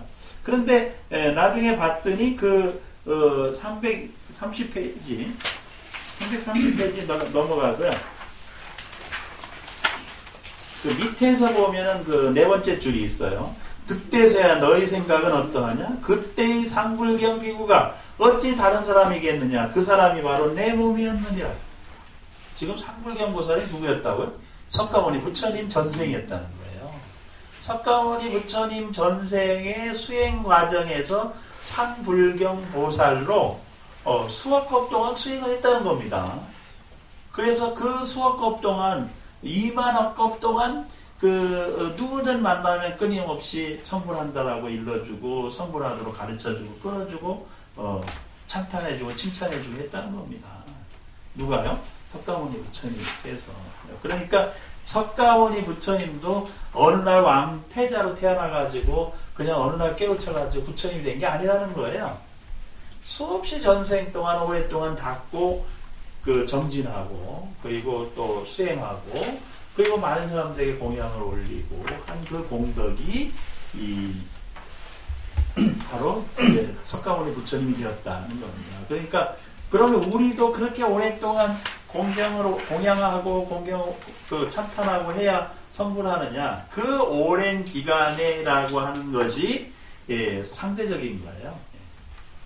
그러니까 우리가 생각하는 수많은 억겁을 우리가 살아가야 되는 게 아니고 그것은 이제 어떻게 세상을 보느냐에 따라서 찰나가 영겁과 같은 거기 때문에 찰나와 영겁이 다른 게 아닙니다.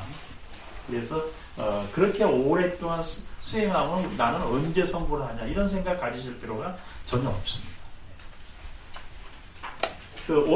오늘 만난 비구니 스님께서 그 말씀을 하셨어요. 진관사에 가시면 꼭 만나보시길 바랍니다. 개자 호자를 쓰세요. 개호 스님. 그 개호 스님이 뭐라고 말씀하셨느냐? 나의 공덕은 손끝에서 나옵니다. 이러시더라고요.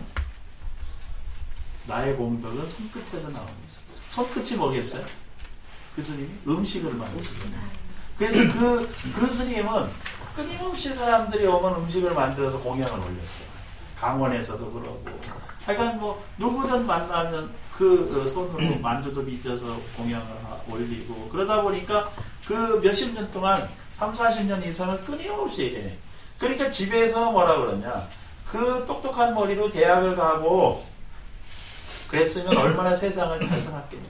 그런데 출가해가지고 겨우 하는 일이 남 음식 만들어주려고 그렇게 수행하고 그게 할 일이냐 이러고 그 어머니가 그렇게 한탄을 하셨대요. 딸이 절에 와서 수행하는 걸 보려고 와서 보면은 거의 365일 끊임없이 그 후원에 들어가서 음식 만들고 있거든요. 그러니까 그 어머니가 얼마나 마음이 아프겠어요. 수행하라고 출가시켰더니 수행을 안 하고 그 부엌에 가가지고 부엌대기처럼 음식이나 만들고 있다고. 오늘 그 얘기를 하시더라고요. 그런데 그 어머니가 돌아가실 때쯤 돼서 오시더니 상배를 하시더라고요. 딸한테. 이제야 내가 스님이 어떻게 수행했는지 그 수행의 공덕이 뭔지를 이제야 깨닫다는 거예요. 그러니까 그 스님은 그 수행과 정진이 어디서 나왔냐면 손끝에서. 근데 그렇게 음식을 만들어서 남을 주고 먹이는 게 행복했다는 거예요. 그 공덕이 오늘 그 스님이 진관사의 상자 스님으로 내를 이어서 주지로 가시면서 끊임없이 지금도 또 누군가 손님이 오면 그 음식을 다 체크를 해주세요. 요즘은 배우는 분들도 많고 하니까 본인이 만드는 경우는 특별한 경우는 이제 무슨 종정 스님이나 이런 분들이 오시면 본인이 만들어 주시는데 그렇지 않으면 이제 일일이 하긴 어려우니까 사람들을 가르쳤어요. 그래가지고 오늘도 점심 때 오니까 메뉴를 탁 보시고 오늘 오후의 메뉴는 뭐 하고 뭐는 어떻게 하고 그리고 뭐는 하면은 점검을 받으라 이렇게 딱 얘기하고 가시더라고요. 그러니까 나이가 이제 회갑이 넘으셔서 지금 칠순이 다 돼가시는 그 나이인데도 그 대중들한테 음식 한 가지 하나 먹는 것도 일일이 신경을 쓰고 그 공양을 올리고 있으세요. 그러니까 보통 그렇게 하기 어렵거든요. 그래서 그 스님이 딱 하신 말씀이 이제 저하고 점심 식사하고 차를 딱 마시면서 하신 말씀이 나의 공덕은 손끝에서 나옵니다. 예. 이제 아시겠죠? 왜 손끝에서 나오는지. 예. 근데 요즘 점점 제가 모시고 사는 그분들 음식 만들기 싫다고 따라서 같이 요즘 이제 제가 이제 손끝에서 공덕을 지어가야 되는 상황이 오고 있습니다. 제가 그 음식을 안 만드는 이유는 한 번 만들어서 맛을 보이면 아예 그래도 이제 그 저도 생각은 하고 있어요. 정년퇴직 하기 전에 내 손으로 공양 한번 지어서 그분에게 밥 한번 해줘야겠다 이렇게 생각을 하고 있어요. 맛이 없어도요 맛있다. 아, 참 특별하다. 자꾸 칭찬을 하세요. 그러면 신이 나서 잘해요. 아 근데 그분은 음식은 잘해요. 제가 맛없다고 해도 음식은 잘해요. 너무 잘해가지고 잘하는데 문제는 이제 제가 그 입에 맞춰서 한번 밥상을 차려줄 수 있느냐 그 문제죠. 그러니까 정년퇴직 전에 목표를 하고 있습니다. 밥상 한번 차려서 우리 아들 딸한테도 한번 밥상 차려주고 그 나머지는 이 상불경보살도 쭉 읽어보시면 이제 이해를 하실 수 있습니다. 다음 주가 이 법화경의 마지막 다음입니다. 그래서 다음 주에는 이제 법화경 전체에서 가장 중요한 부분이 그 관세음보살 보문품이에요. 그러니까 법화경을 공부하는데 이걸 앞에서부터 쭉 공부하는 게 너무 시간이 걸리고 오래 걸린다. 그래서 좀 빨리 법화경을 공부했으면 좋겠다라고 생각하는 분들은 관세음보살 보문품을 보십니다. 물론 뭐 이 앞에 중요하지 않다는 건 아니에요. 그러나 가장 요약해서 보려고 하면 이 법화경의 가장 핵심이 관세음보살 보문품이고 또 이 그 법화 관음보살이 결국 연꽃을 들고 있어요. 이 법화경에 등장하는 보살은 연화관음입니다. 그래서 단전에서 백곰 단전에서부터 연꽃이 쫙 나온 걸 이 법당에서 부천 관세음보살 들고 계시거든요. 그런 보살님을 연화관음이라고 해요. 그래서 묘법연화경, 법화경의 핵심 보살은 연화관음이다. 그럼 연화관세음보살님처럼 내가 살아가고 수행하고 정진하고 많은 사람을 이익되게 하기 위해서 이 법화경이 쓰여진 것이고 그렇기 때문에 이 묘법연화경, 법화경에서 가장 핵심 그 내용을 좀 추려내라 이러면 다 중요하지만 관세음보살 보문품이다 이렇게 알 수가 있습니다. 그 끝까지 한번 다 읽어오시고 다음 주에는 요약해서 간단히 설명을 드리도록 하겠습니다. 재밌으셨어요? 네. 오늘 여기서 마치겠습니다.